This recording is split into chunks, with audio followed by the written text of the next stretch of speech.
Isang magandang araw mga ka-on adventure. Another day, another vlog. Ngayong araw nga pala, ikukwento ko sa inyo ang everyday routine ko kapag pupasok simula sa araw ng Lunes hanggang Sabado. Dahil isang linggo na nga tayong hindi naliligo, kaya required na tayo maligo ngayon. Baka maaboy na tayo ng ating mga katrabaho. Mabilis ang ligo nga lang pala because the water is so expensive. Ang galing ko mag-English no, kaso hindi na tayo nag-shampoo. Harurot! Pagkatapos ko nga palang maligo, agad ako nagsipilyo. 10 taon na nga pala yan, hindi ko lang napapalitan at sinuot ko na rin yung jacket na pamana sa akin ni Tarzan. Buti na lang madilim, hindi nakita yung kalawang. Mabilis ang zipper lang, ingat lang sa ating abs, sa ating tiyan. Agad ko ang inahit yung mga buhok kong makapit. Baka tayo mamimuhan ni Ma'am Layan. Shoutout sa iyo Ma'am Lay. At bago nga tayo umalis, pinainit nga pala natin ang makina ni Grange. Tamang suot ng gloves para iwas kalyo. Order na kayo niyan sa TikTok shop ko. 150 pesos lang at free shipping na. Sinaklob ko na rin sa ulo ang helmet ko na Zebra.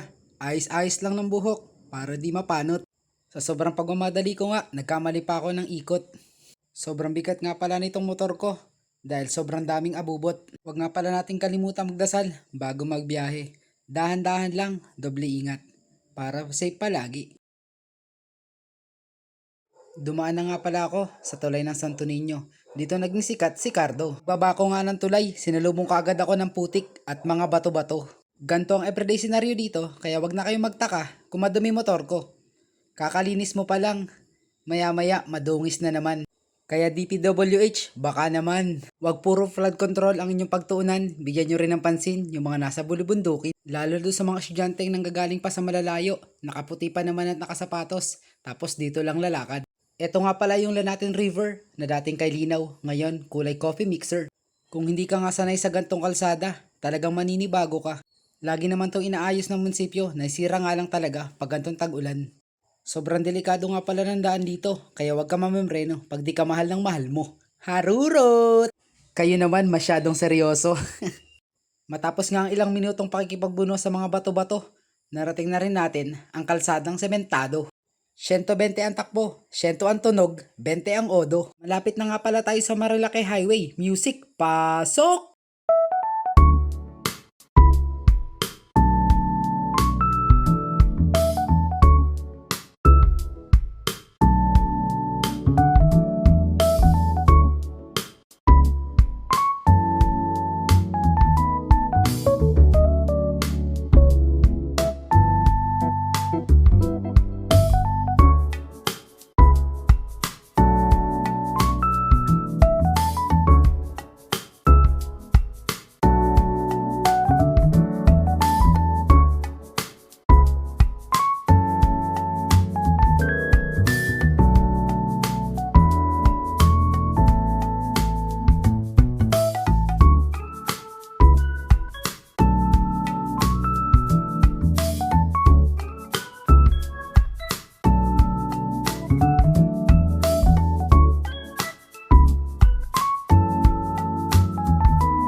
Matapos nga ang 40 minutes na biyahe, narating na natin ang parking lot ng planta. Hindi na nga pala tayo makakapag-video sa loob kasi bawal na.